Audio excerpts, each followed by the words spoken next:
Hello and welcome to all to your own YouTube channel Dear Academic English. In today's video we are going to go through some 50 important phrasal verbs.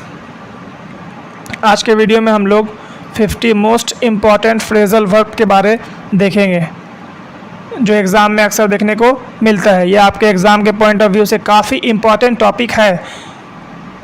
तो इस 50 most important phrasal verb को मैं दो part में लाऊंगा, video number 1 and video number 2। तो video number 1 में 25 करेंगे और वीडियो नंबर 2 में हम लोग 25 करेंगे। ये 50 मोस्ट इम्पॉर्टेंट फ्रेजल वर्ब होगा आपका एग्ज़ाम का पॉइंट ऑफ व्यू से, ठीक है। So without any late and wait let's start the topic. Phrasal verb क्या होता है, पहले इस चीज़ को हम लोग जानेंगे। देखना, एक डेफिनेशन है कि phrasal verb is a joining of two words. Phrasal verb दो वर्ड को जोड़कर बनता है बट मीनिंग इज़ वन। लेकिन मीनिंग क्या होगा, एक ही मीनिंग होगा। वर्ड तो रहेगा दो लेकिन मीनिंग क्या होगा, मीनिंग जो नया वर्ड का निकलेगा वो एक ही मीनिंग रहेगा। And in this two word, और इस दोनों वर्ड्स में वन इज़ वर्ब, एक वर्ड जो रहेगा वो क्या रहेगा, वर्ब रहेगा, verb. And the other is preposition और एडवर्ब, और जो दूसरा वर्ड रहेगा वो या तो प्रेपोजिशन रहेगा या तो adverb. Some of the time कभी एडवर्ब कभी preposition. For example carry on, देखो carry is a verb. Carry क्या है, वर्ब। कैरी करना, कोई भी सामान लेके चलना। और उसके बगल में जस्ट है on. On is a preposition. On क्या है, प्रेपोजिशन। तो इन दोनों का मीनिंग क्या निकलता है, कैरी ऑन का मतलब होता है किसी चीज़ को जारी रखना, कंटिन्यू, ठीक है ना। तो यही जो नया वर्ड बन के आया है, एक वर्ब का और एक प्रेपोजिशन का मिलने से ये जो वर्ड बना है, ये जो लफ्ज़ बना है, इसी लफ्ज़ को बोलते हैं फ्रेजल वर्ब। ठीक है जी, कोई समस्या नहीं। अब देखो वही चीज़ लिखा हुआ है, कैरी इज़ अ वर्ब। यहाँ पे कैरी क्या है, वर्ब है। On is a preposition. On क्या है, प्रेपोजिशन है। Here in this post I provided some phrasal verb list. अब देखो कुछ हम लोग फ्रेजल वर्ब का लिस्ट देखेंगे। सो नंबर 1 इम्पॉर्टेंट, पहला फ्रेजल वर्ब है हम लोग का अबाइड बाय। अबाइड बाय इसका मतलब होता है ओबे। ओबे का मतलब बात को मानना, फर्मा बरदारी करना, ठीक है ना। माँ बाप के बात को मानते हैं, टीचर्स के बात को मानते हैं, तो उसी को हम लोग बोलते हैं ओबे। तो अबाइड बाय का मतलब होता है ओबे। अबाइड बाय क्या है, फ्रेजल वर्ब है। इसका इंग्लिश में वन वर्ड में मीनिंग क्या होगा, ओबे। देखो example, students must abide by the school rules. Students को अपने स्कूल के अंदर जितना भी रूल्स रेगुलेशन होता है उसको मानना ज़रूरी है। तो मस्ट के बगल में ओबे भी हो सकता था, OBEY। एग्ज़ाम में आप लोग का कुछ ऐसा ही रहेगा, स्टूडेंट्स मस्ट, उसके बाद लिखा हुआ रहेगा ओबे, और ओबे इस तरह से अंडरलाइन रहेगा, ठीक है। ओबे इस तरह से अंडरलाइन रहेगा, और इस अंडरलाइन वर्ड का ही फ्रेजल वर्ब आपको लिखना पड़ता है एग्ज़ाम में। तो ओबे का फ्रेजल वर्ब क्या हो जाएगा, अबाइड बाय, ठीक है। नेक्स्ट देखो,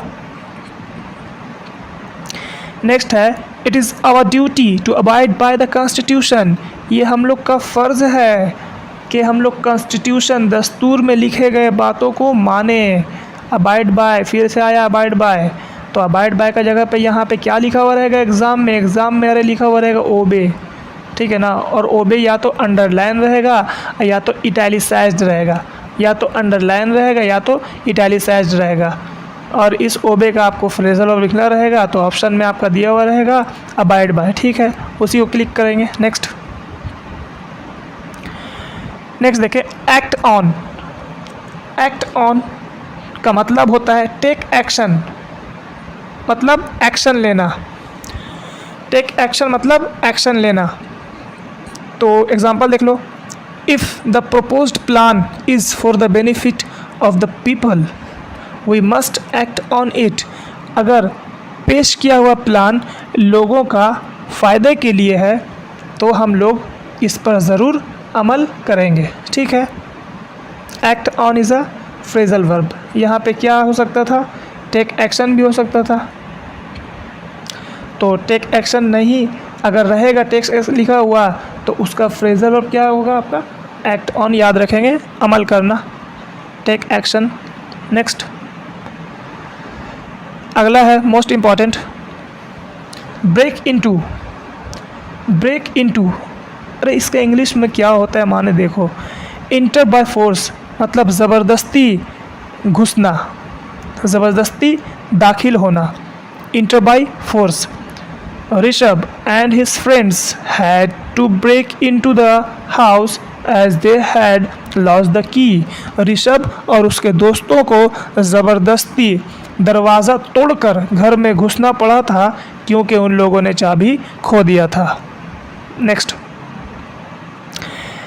है आपका break out. Break out, break out का मतलब होता है स्प्रीड, सडनली, अचानक फैल जाना।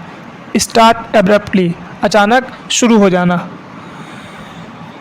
Spread suddenly or start abruptly. A huge fire broke out. Fire broke out, देख लो ब्रेक आउट का सेकंड फॉर्म है broke out. Near the Johnson Inn, बोल रहा है अचानक आग लग गए, कहाँ पे, जॉनसन होटल के करीब। इन का मतलब होता है होटल, जॉनसन होटल के करीब अचानक आग लग गया। नेक्स्ट है ब्रेक डाउन। ब्रेक डाउन का मतलब होता है अचानक खराब हो जाना।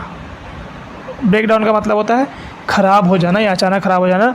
आवर कार ब्रेक्स डाउन, देखो our car breaks down in the middle of the highway. हम लोग का गाड़ी हाईवे के बीचों बीच खराब हो गया।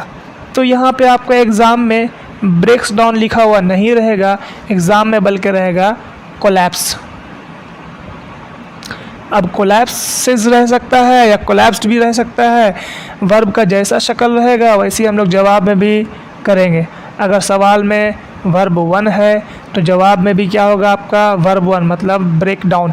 अगर सवाल में वर्ब वन प्लस एस है तो मतलब सिंगुलर फॉर्म है वर्ब का, तो हम लोग फ्रेजल वर्ब को भी सिंगुलर बनाएंगे, मतलब उसमें भी एस को ऐड करेंगे तो ब्रेक्स डाउन हो जाएगा। अगर सवाल वर्ब टू है तो हम लोग वर्ब टू का इस्तेमाल करेंगे, वर्ब थ्री है तो वर्ब थ्री का इस्तेमाल करेंगे।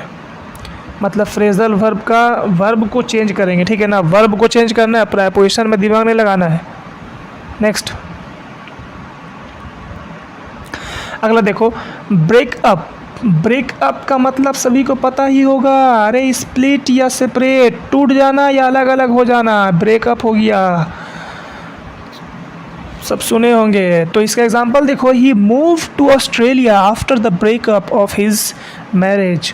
वो ऑस्ट्रेलिया चला गया जब उसकी शादी टूट गई उसके बाद, ठीक है, ब्रेकअप सभी को पता होना चाहिए। Next bear with. Bear with मतलब टॉलरेट। टॉलरेट का मतलब होता है जी बर्दाश्त करना, बर्दाश्त करना, टॉलरेट। क्वेश्चन में टॉलरेट लिखा हुआ रहेगा, ठीक है ना, इस टॉलरेट के बदले आपको इस्तेमाल क्या करना है, बेयर विथ इस्तेमाल करना है।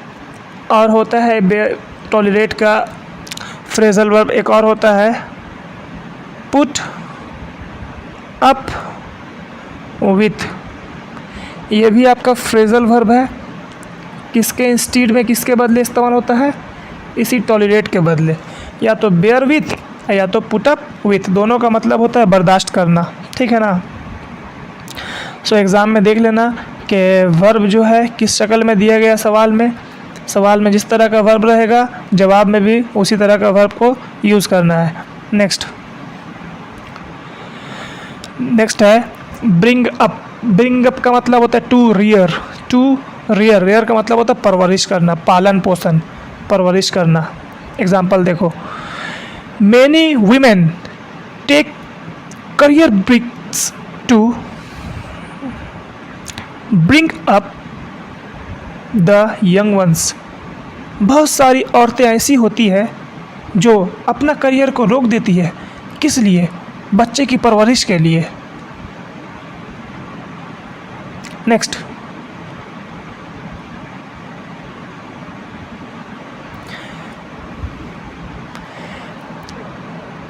नेक्स्ट है ब्रिंग आउट। ब्रिंग आउट का मतलब होता है पब्लिश, मतलब शाया करना, किताब उताब को छपवाना।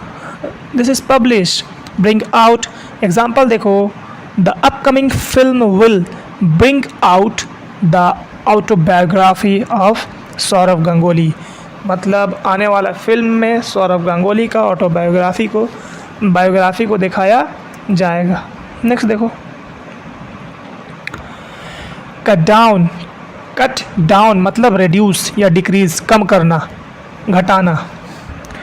We must not cut down trees to save our planet from pollution, हम लोगों को ज़रूर से दरख्तों को नहीं काटना चाहिए। क्यों? ताकि हम लोग अपने प्लैनेट को पॉल्यूशन से बचा सकें। Next carry on. अरे कैरी ऑन एग्जाम्पल लिए थे शुरू वाला, देख लो वही आ गया। कैरी ऑन का मतलब होता है कंटिन्यू, जारी रखना। I want to carry on with the research unless I get a solution, मैं अपने रिसर्च को जारी रखना चाहता हूँ जब तक कि मुझे कोई सॉल्यूशन हल नहीं मिल जाए। Next carry out. Carry out का मतलब होता है to put something into action, to put something into action, किसी चीज़ को अमल पर लाना। गो थ्रो का मतलब होता है पढ़ना, या एग्जीक्यूट, इसका मतलब भी होता है अमल पर लाना। He has the potential to carry out the big plan, इसके अंदर इतना सलाहियत है कि बड़े प्लान को वो अमल पर ला सके। पुट अप विथ, देखो वही वाला आ गया जो बताए थे उस टाइम। पुट अप विथ का मतलब होता है टू टॉलरेट, बर्दाश्त करना। Put up with, to tolerate, बर्दाश्त करना, या तो bear with. The teacher will never put up with the ones absence in his class, वो टीचर जो है वो कभी बर्दाश्त नहीं करता है कि कोई उसका क्लास को एब्सेंट करे, कोई उसके क्लास में गैर हाजिर रहे, इस चीज़ को बर्दाश्त नहीं करता। नेक्स्ट है कॉल एट। अरे कॉल एट का मतलब होता है विजिट। क्या होता है? विजिट। कॉल एट विजिट मतलब कहीं पे जाना। The merchant ship does not call at his proposed destination at Hong Kong, जो ताजिर वाला जहाज़ था वो सही जगह पर नहीं पहुंचा। हांगकांग में जहां उसको जाना था वहां वो नहीं पहुंचा, वहां वो विज़िट नहीं किया। तो call at is the phrasal verb. Next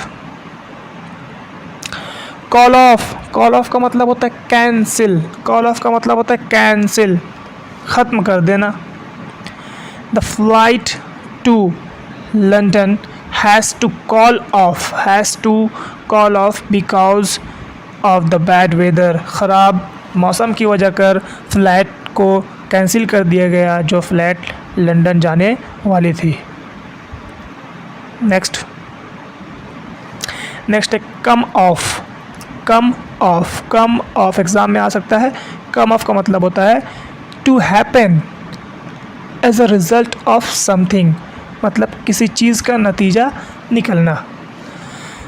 the police inspector has made few inquiries but nothing came of it, police inspector ने कुछ इंक्वायरीज जांच पड़ताल किया बट लेकिन नथिंग केम ऑफ इट, लेकिन कोई भी नतीजा नहीं निकला। नेक्स्ट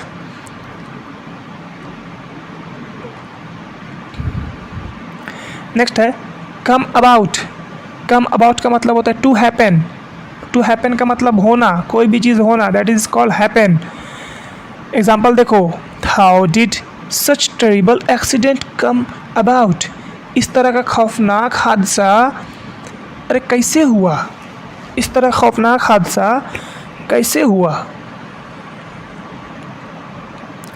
नेक्स्ट है कम डाउन।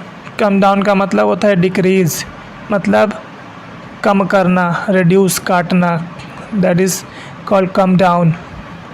एग्जाम्पल देखें, the price of computers has come down in the recent years. हाल ही के सालों में कंप्यूटर का दाम जो है वो डिक्रीज़ हुआ, वो कम हुआ, come down.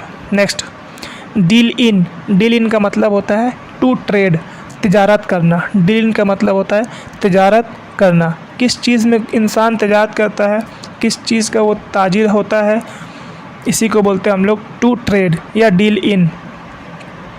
The store deals in hardware but not software. बोल रहा है इस स्टोर में सिर्फ और सिर्फ हार्डवेयर का ही सामान मिलता है और सॉफ्टवेयर का सामान नहीं मिलता। हार्डवेयर सॉफ्टवेयर क्लियर होगा सभी को, हम मान के चल रहे हैं। नेक्स्ट, फॉल आउट का मतलब होता है क्वेरल, टू क्वेरल मतलब झगड़ा करना। फॉल आउट का मतलब होता है झगड़ा कर लेना। I had a fall out with my sister about her losing my favourite pen. मेरा फेवरेट पेन को खो देने की वजह कर मैंने अपने सिस्टर से झगड़ा कर लिया।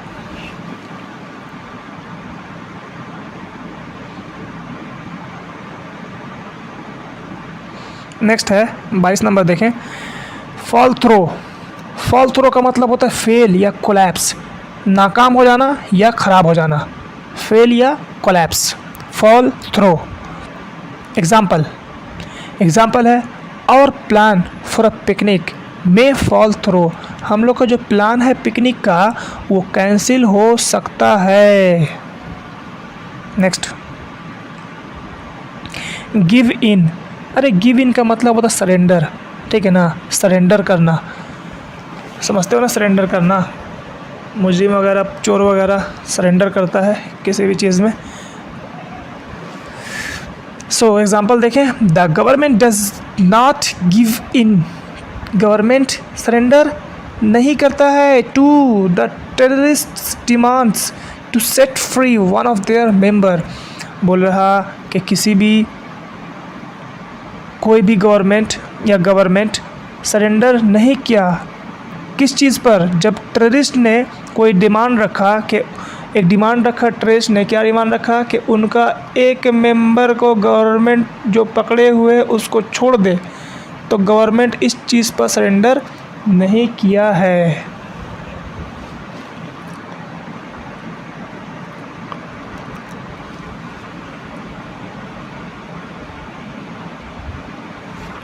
नेक्स्ट,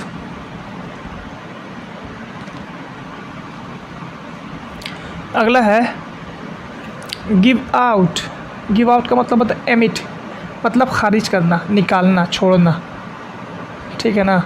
एमिट खारिज करना, निकालना, छोड़ना। Example, the factories chimney gives out thick dark smoke. Factory के चिमनी से काफ़ी घना काला धुआं निकलता है। Okay, 25 number last of this particular video, give up का मतलब होता है लीव, छोड़ देना, गिव अप कर देना, किसी भी चीज़ को छोड़ देना, गिव अप करना, that is called leave. So example देखें, one should not give up his or her dream. एक इंसान को अपने सपनों को नहीं छोड़ना चाहिए, अपने सपनों के पीछे लगा रहना चाहिए।